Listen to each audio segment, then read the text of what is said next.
Hi everyone, it's Fraser from Chester here, another quick video tour. Today I'll be taking you around this 2016 Mercedes-Benz CLS. This is an absolutely wonderful sporty estate type car, executive style, absolutely spectacular. It's everything you want from a Mercedes really. It's got a classic performance, style and power and just top-notch luxury all round. It's in wonderful condition. So without further ado, let's just get that started. So of course it's got full leather comfort like you would expect, tons of headroom, tons of legroom. Don't forget that panoramic sunroof up there. It's very stylish. We've got our Mercedes-Benz footwells.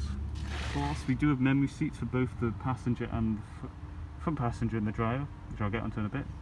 I am a big fan of these wood accents on the panels, extremely nice. We'll jump back in there later. Behind the rear privacy glass we have room for up to 2 passengers, and again full leather comfort.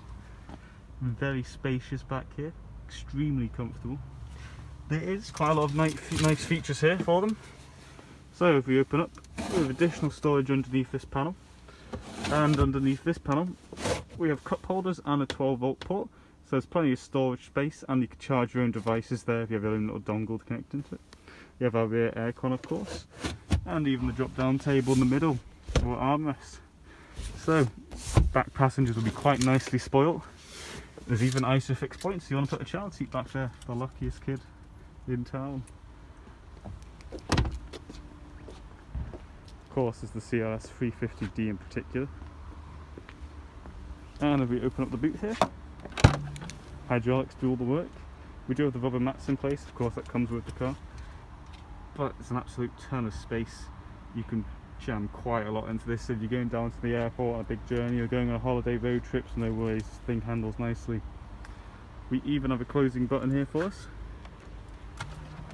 so no need to worry, and it's quite fast compared to most cars who have quite a slow lumbrous auto close. I even spy that rear parking camera just up there. Anyway, now for the fun part, we're going to jump into the driver's seat and I'll take you around. So, like I was saying, we've got the memory seat function for the driver's seat and the passenger seat. So these seats are fully electronically adjustable, including height of course. Very easy to use, you just push up and down. You might be able to see the camera slowly tilting as the seat moves. Very easy to adjust, just about every way you can think of. So, say you've got your seat exactly how you want it, you can save that as option 1. And say your partner might get the seat how they want it, they can save it as option 2. And whenever you jump into the car, you simply press option 1 or option 2, and the seat will revert back into that position you saved it. Pretty straightforward, but it can be an absolute lifesaver if you are sharing this car with others. You don't have to worry about adjusting each little bit of the seat every single time you jump into it. Of course, we have our central locking there, electronic mirror and window control. Automatic headlight controls down here. Our parking brake release is down here, but I'll get into that in a second. The car has got keyless start, so no need to faff about. So, with my keys in my pocket, simply hold my foot down on the brake and press on here, and the car will start up. The car is an automatic, you may have noticed. So we've got the pedals here to change the gears manually should we wish to do so.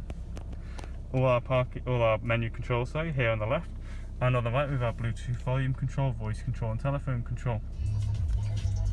We have our little electronic display dash here saying the car's done slightly over 75,000 miles, so it's had a long life, but it's got many more miles ahead of it.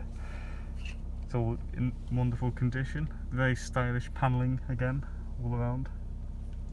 So, for those unfamiliar the way the gears work on this Mercedes, as you'll notice the car is currently in park, and with my foot on the brake I can push down on this to put it into drive, and like I was saying I can then manually change the gears if I want to play it like an automatic. I can push up slightly, put it into neutral. Sorry, let's put it into reverse. If you just tap down without your foot on the brake, it goes into neutral. But with my foot on the brake, pushing up, puts it all the way into reverse. And in doing so, my rear parking camera comes to life. And by controlling it down here, I can even change the view to get exactly how I want. And of course, it comes with the guidelines as well. And if I want to pop the car back into park, I just simply press this button. No matter what position I'm in park.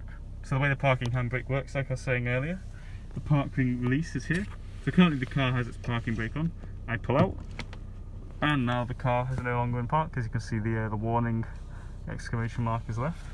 And I want to put the car back into park. There's a little pedal down here, so to put the car parking brake on, I just simply push this pedal in, and there you go. As you can see, the exclamation mark's back, and it's pretty straightforward. It takes a little while to get used to, but when you do, it's quite handy, and also makes it easy to apply, the emergency brakes, as you can slam your foot on this brake, and you can also slam your foot on the parking brake here. Like I said, it's a little strange at first, but when you get used to it, it's actually quite nice, quite fun to use.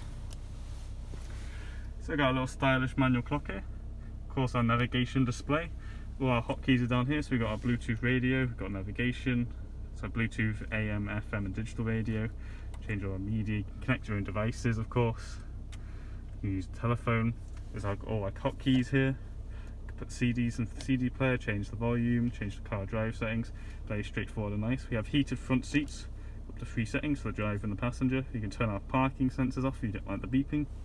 Of course it's in eco mode at the moment. And we have dual zone climate control. This essentially means that the passenger in the front and the driver can change their settings independently from one another, so no arguments about if the car's too hot or too cold. We have additional storage under here, 12-volt port, and under here we have additional cup holders.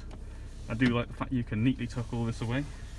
So there's Eco Sport mode, and I've forgotten the name of the other one at the top of my head, but we can easily flip between them here, and it will come up, see, S and E. I think M stands for motorway, but don't quote me on that one, can't quite exactly remember. We've got plenty of storage space down here, and of course we've got 2 USB ports so you can charge your own devices, connect them up to the media player and play your own music. And of course all our sunroof controls are located just here, so we can let in a bit of sun or we can close it off, and of course the cover can just be changed by hand should you wish to do so to get that glare out the way. It's all very adaptable and easy to use. Sadly that's all I've got time for in this quick video tour. So if you're interested in more information on this lovely car, you can go on down to the YouTube video description where you'll find a link to the Auto Trader listing. Alternatively, you can go on our website at www.momatch.com to find out not only about this particular car, but many more we have just like it across all of our sites. That's all from me. I hope you have a great day. Cheers.